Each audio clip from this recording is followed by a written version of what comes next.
हमने जो आतंकी घटना स्थान से कारतूस मिले थे, वो कारतूस का एफएसएल रिपोर्ट पहले से करा कर रखा था और चंडीगढ़ सेंट्रल एफएसएल के अंदर एक रिपोर्ट के आधार पर उनका रिपोर्ट तैयार था। आतंकवादी मारे गए, इनकी 3 राइफलें पकड़ी गई, एक M9 अमेरिकन राइफल थी और 2 AK-47 राइफल थी। जो कारतूस मिले थे वो भी M9 और AK-47 के भी थे, मगर हमने इससे भी संतोष नहीं माना। ये राइफलों को एक विशिष्ट विमान के द्वारा कल रात को 12 बजे चंडीगढ़ पहुंचा गया और पूरी रात फायरिंग कर इसके भी खाली खोखे जनरेट किए गए। 2 खोखों का मिलान किया गया, राइफल की नाली और निकले हुए खोखों का भी मिलान हो गया। तब ये तय हो गया कि इन्हीं 3 राइफलों से हमारे निर्दोष नागरिक मारे गए। और मान्यवर, आज मैं सदन को बताते हुए बहुत खुश हूं।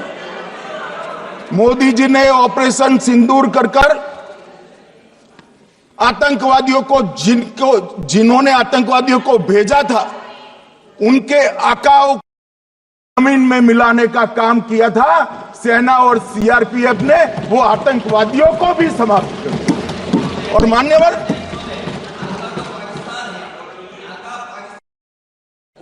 कौन पाकिस्तान से क्या? अरे बैठ जाओ भाई।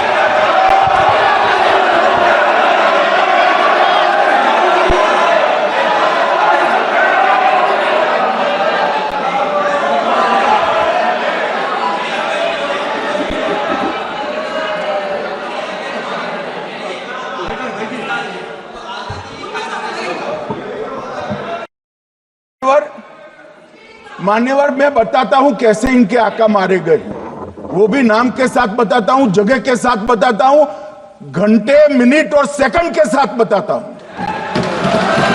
मान्यवर, मैं तो अपेक्षा करता था सूचना सुनेंगे, पक्ष विपक्ष में खुशी की लहर दौड़ जाएगी, मगर ये स्याही पड़ गई इनके चेहरे। क्या है मान्यवर, इस तरह की पॉलिटिक्स? भाई, आतंकवादी मारे गए, आपको इसका भी आनंद नहीं है?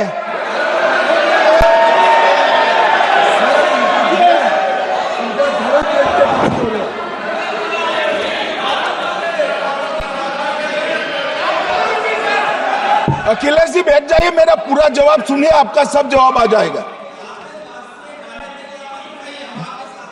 भाई, आप आतंकवादियों का धर्म देखकर दुखी मत होइए।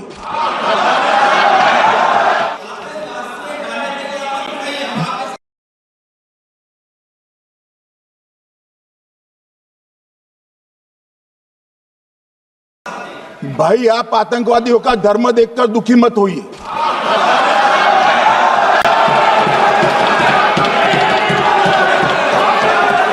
अखिलेश बैठ जाइए यार।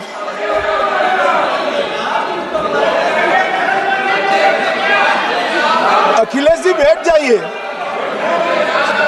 मान्यवर, किसी को संशय रखने की जरूरत नहीं है। बैलिस्टिक रिपोर्ट मेरे पास है, मेरे हाथ में है और 6 वैज्ञानिकों ने इसको क्रॉस चेक किया है।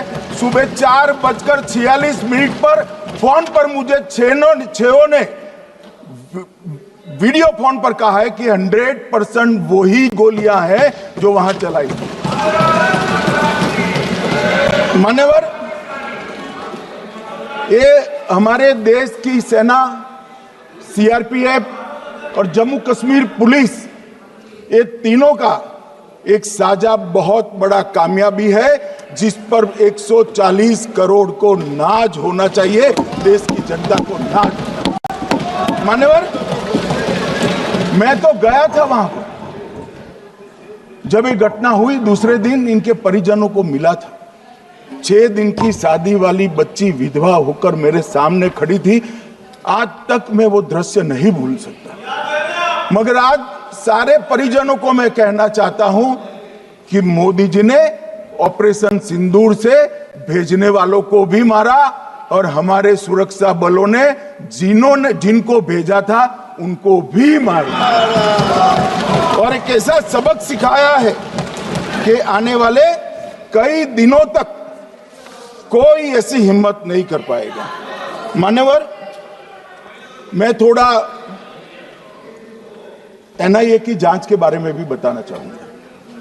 मान्यवर, जिस दिन लश्कर-ए-तोयबा ने और इसके आउटफिट टीआरएफ ने इसकी जिम्मेदारी ली, उसी दिन हमने तय कर लिया था कि ये जांच एनआईए को सौंप दी जाएगी, क्योंकि एनआईए आतंकवाद के केसों की जांच के लिए, वैज्ञानिक तरीके से जांच करने के लिए और सजा कराने के लिए महारत हासिल की हुई विश्व मान्य एजेंसी है, जिसका सजा कराने का दर 96% से ज्यादा है।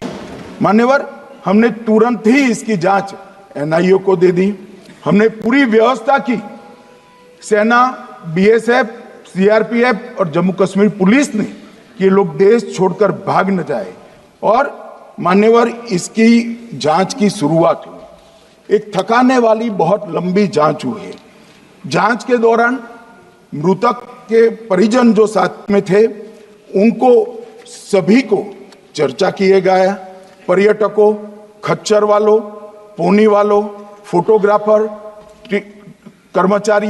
कर्मचारियों, विभिन्न दुकान में काम करने वाले लोगों, कुल मिलाकर 1055 लोगों की लंबी 3000 घंटे से ज्यादा पूछताछ इंफॉर्मेशन के लिए की गई और इस सबको वीडियो पर रिकॉर्ड कर दिया गया और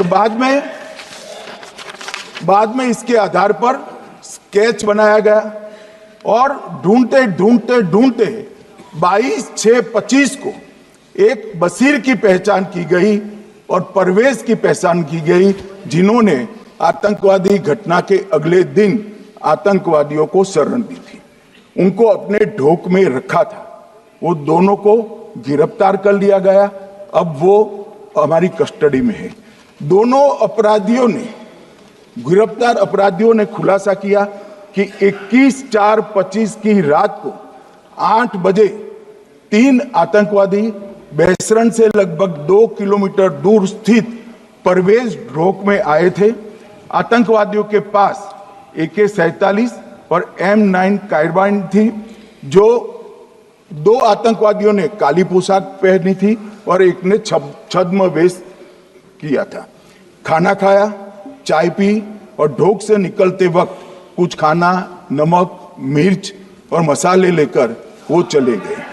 मान्यवर, उस वक्त हमने जिन खोखो को रिकवर किया था, इसको हमने चंडीगढ़ FSL में टेस्टिंग के लिए भेज दिया और जब चंडीगढ़ FSL में टेस्टिंग के लिए भेजा गया तो वही राइफल से एप्को आतंकी हमला हुआ था, वो भी निश्चित हुआ।